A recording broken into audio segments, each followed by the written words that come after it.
Abafana bokuthula nexolo, love and peace, the Glamour Boys, the Pefeni Boys. Abafana bebashay Operation Fat LS, teka wow. At the time they had PRO, yabo, Pat Komafani, Pitiko. Ngabo Colin Staffon from Besuma. Yeah, Bafit, I'm gonna be speaking now about the Kaizer Chiefs. This is the second part, it's part two. Please check out part one. You can search on this podcast, on the Q's podcast is there. So now continuing. This is part two. So I'm gonna start here. Part two, I'll be focusing on Kaizer 11. It started as Kaizer 11 before it changed to Kaizer Chiefs. So as Kaizer 11, they took the colors now. You see Kaizer Chiefs as the black and gold colors. So these colors are from Alexandra Ganas, the team which was called Alexandra Ganas at the time. And they had a player they called Ratha Mokhwatleng, who later joined Orlando Pirates. And the man is currently, I believe, a judge on the Senzo Meyiwa case now. He's the first man to wear spectacles to play soccer because of he had an eye problem. Our Edgar Davids, before Edgar Davids wore my glasses while playing soccer, Ratha Mokhwatleng wore them first here in South Africa. And remember, Chiefs was born in 1970. So it had it was an invitation 11, Kaizer 11, so they could pick players from different places. So hence their first game they played against the Transvaal colored professional 11, and they won 4-0 on Saturday, and then they played on Sunday, and then they won 9-1, beating Springs and District 11 invitation. Sorry. So you could see that football here in South Africa, it became stronger and stronger because of there was this thing called the Magisterial Act, which now on Wednesdays the shops had to close midday, so people just started there and started playing soccer.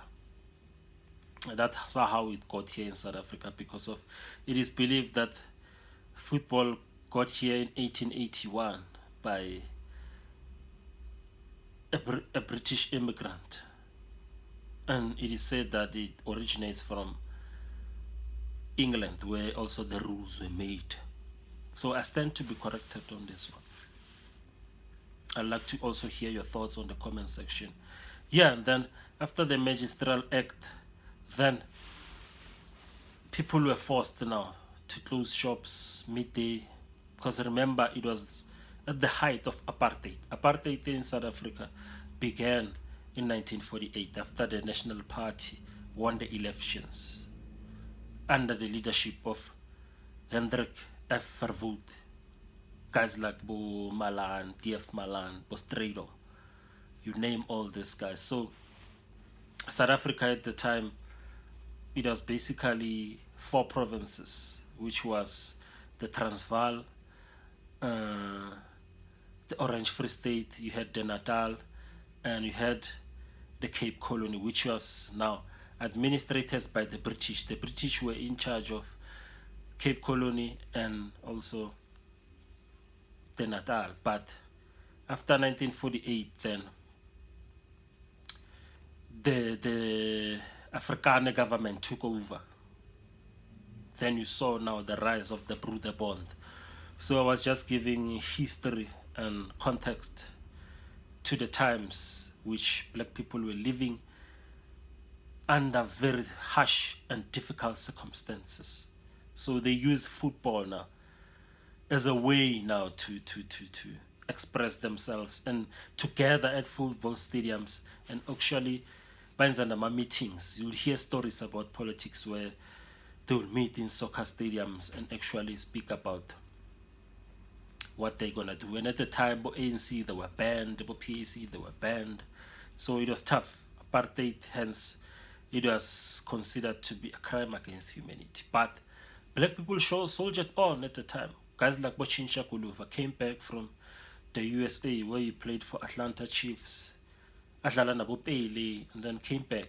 Remember Chincha Kuluva, Ratha Mkhwatleng, Edward Msumi Khoza, Thomas Zero Johnson. These guys were expelled from Orlando Pirates. Also, Edward de Lipnen followed them. Hence, now they began and started the Kaizer Chiefs. So, Kaizer Chiefs,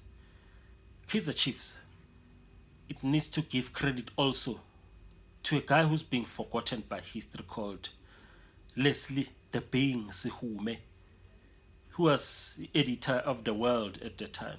It was called the Bantu World and later changed to The World. And I believe he was it was dealing in sports. So the guy Sehume and Cyril Makaravi, they need to be given credit because they are the ones who actually conceptualized Kaizer Chiefs. They saw that America, they were oppressed, the black Americans there. And they use sports now to liberate their people, to bring hope to their people, to have a voice. So, hence, Kaizer Chiefs yasqala, Chincha Kuluva, kwaba 11, Kaizer 11. Then after 11, then kuthi bangene to the league, it was hard at the time because of there were teams there. Kaizer Chiefs never played with second division. Let me tell you why it isn't play. But before I go there, let me actually quote you the guys who were there and the people who played a critical role go Kaizer Chiefs. Abu Babu Mlokoti, Abu Babu Sekhabi, Delip Nene, Kaizer Mtaung, Abu China Ngema, son of the soil. So they had players like Bu Kaizer Mtaung, they had Bu Banks Tlodi, Bu Shaka Ngobo, they had Bu, I think it's Brian Tenzimande, they had Bu Pizza Dlamini, Gerard Mkababa Dlamini. Yeah, they had Bu Ace Nsolengwe, they had guys like Bu Blaske, who comes from Southwest Africa, SWA, which now is called Namibia. So I'd like to quote, actually, because I've been doing intense research about the Kaizer Chiefs, and I came across a book which was in a magazine. I believe it was, they were celebrating their 21st anniversary, because remember, Chiefs was once also called Iwisa Kaizer Chiefs. It was called Iwisa Kaizer Chiefs because of it was sponsored by Iwisa. So let me quote from that book. So when Chiefs were struggling now to get into the league at the time, so a mover and shaker in soccer at the time called Matthew Brasmol Mpahane, a member of SAPFA, and he was called the Mixer Fix-It in South African football circles. So you grease his palm and he does you a favor in return.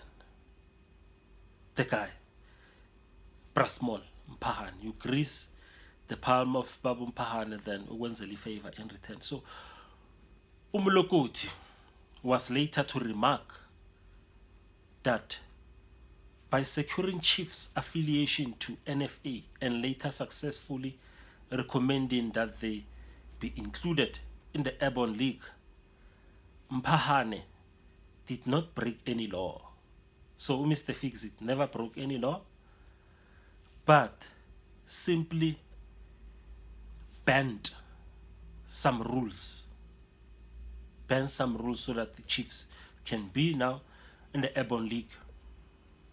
And also, for years to come, Sanfa NPSL, and later NSL officials were to be accused of bending the rules to benefit Kaizer Chiefs. Assured of a home, even if it's 67 kilometers away from their base in Soweto. So yeah, that's the most controversial part of the video, where a lot of people, it is said that, and it's also alleged that they were also, they bend the rules so that Kaizer Chiefs benefit. So in the next video, which is gonna be part 3, I'll be focusing on Leslie Sehume. That guy needs to be credited. I just mentioned him a bit here, but I'll mention him on the next video, which is gonna be part 3, the power of media, because of those heavy score lines like 9-1, 4-0, they were synonymous to Kaizer Chiefs. When you saw the headline 9-1, 4-0, you know that it's Kaizer Chiefs. So, and I'd like to thank Kaizer Chiefs because of they're the first team to become a company, and then also challenge now. The players at the time, they were earning back then 6 rand per game, and the Kaizer Chiefs fought for actually players to get more money. They fought for, with the association, that there was this thing that they could take 20% of the revenue from the gates and put it in the somewhere safer, and Kaizer Chiefs opposed that. So yeah, it really, Kaizer Chiefs the game changer, because of they have a lot of supporters. I can only imagine if Delip Nene was alive, Kaizer Chiefs would have grown exponentially. It would have been the biggest here in Africa. The numbers, the style of play, how they dressed. So yeah, they really shape also the change, the culture of South Africa, because they bought the hippie culture from the USA. Bashama Afro at the time. Bashama, those are my hippie vele, the culture, but be clean and stuff. Because of at the time, you remember South Africa, it was during the height of apartheid, and it was new to us, the culture they brought. Look at the old pictures of the Kaizer Chiefs. You can see those guys had afros and stuff. Styles and clean. So yeah, let's meet again on part 3 of Kaizer Chiefs. Peace, but to love and peace. I'm boys.